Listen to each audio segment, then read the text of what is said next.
Israel के दिव्य इतिहास की एक झलक देखने के लिए हम देखेंगे Psalm 68। ये psalm हमें इसराइल के ग्लोरियस पास्ट की याद दिलाता है। ईश्वर उठता है, उसके शत्रु बिखर जाते हैं, उसके विरोधी उसके सामने से भागते हैं। तू उन्हें धुएं की तरह उड़ा देता है। मोम जिस तरह आग में पिघलता है, उसी तरह विधर्मी ईश्वर के सामने नष्ट हो जाते हैं। धर्मी ईश्वर के सामने आनंद मनाते हैं, वे प्रफुल्लित होकर नृत्य करते हैं। ईश्वर के आदर में गीत गाओ, उसके नाम का भजन सुनाओ। जो बादलों पर विराजमान है, उसकी स्तुति करो। प्रभु उसका नाम है, उसके सामने आनंद मनाओ। अनाथों का पिता, विधवाओं का रक्षक, यही ईश्वर अपने पावन मंदिर में निवास करता है। ईश्वर परित्यक्तों को आवाज देता और बंदियों को छुड़ाकर आनंद प्रदान करता है, किंतु विद्रोही निर्जन स्थानों में रहते हैं।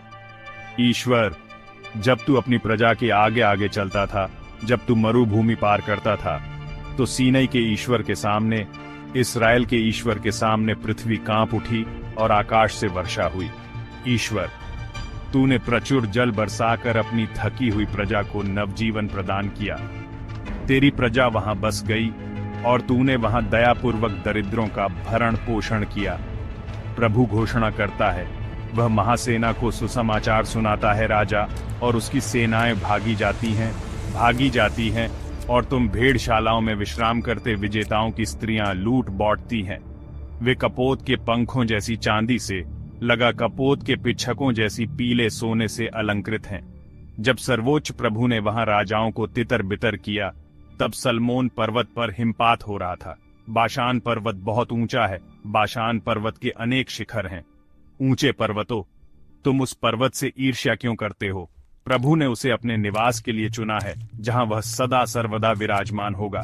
ईश्वर के लाखों रथ हैं, प्रभु सीनै से अपने मंदिर आया है। तू ऊंचाई पर चढ़ा और बंदियों को अपने साथ ले गया। तूने मनुष्यों और विरोधियों को भी शुल्क स्वरूप ग्रहण किया, जिससे तू प्रभु ईश्वर वहां निवास करे। हम प्रतिदिन प्रभु को धन्यवाद दिया करें। ईश्वर हमें संभालता और विजय दिलाता है।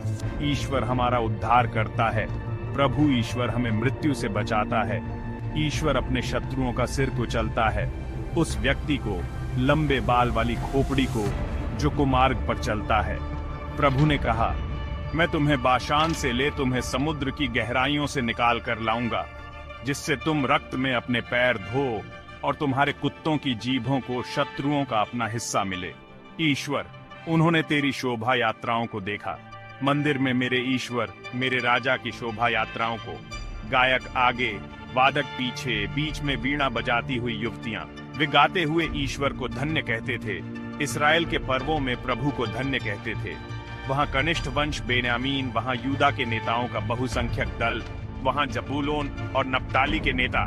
तुम्हारे ईश्वर ने तुमको बल प्रदान किया। ईश्वर, अपना सामर्थ्य प्रदर्शित कर। तूने पहले भी हमारे लिए महान कार्य किए। राजा लोग उपहार लिए यरूशलेम में तेरे ऊंचे मंदिर के सामने तेरे पास आएंगे। सरकंडों में विचरने वाले पशु को, सांडों के झुंड को, राष्ट्रों के शासकों को डॉट, जिससे वे चांदी की सिल्लियां लिए तुझे दंडवत करें। युद्ध प्रिय राष्ट्रों को तितर बितर कर मिस्र के सामंत आएंगे।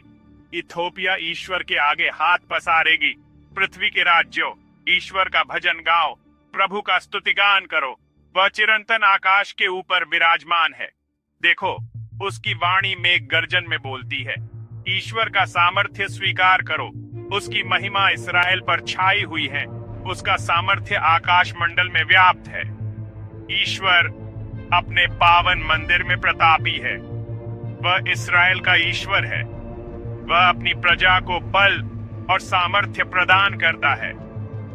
ईश्वर धन्य है। हे यीशु, तेरी स्तुति, महिमा और धन्यवाद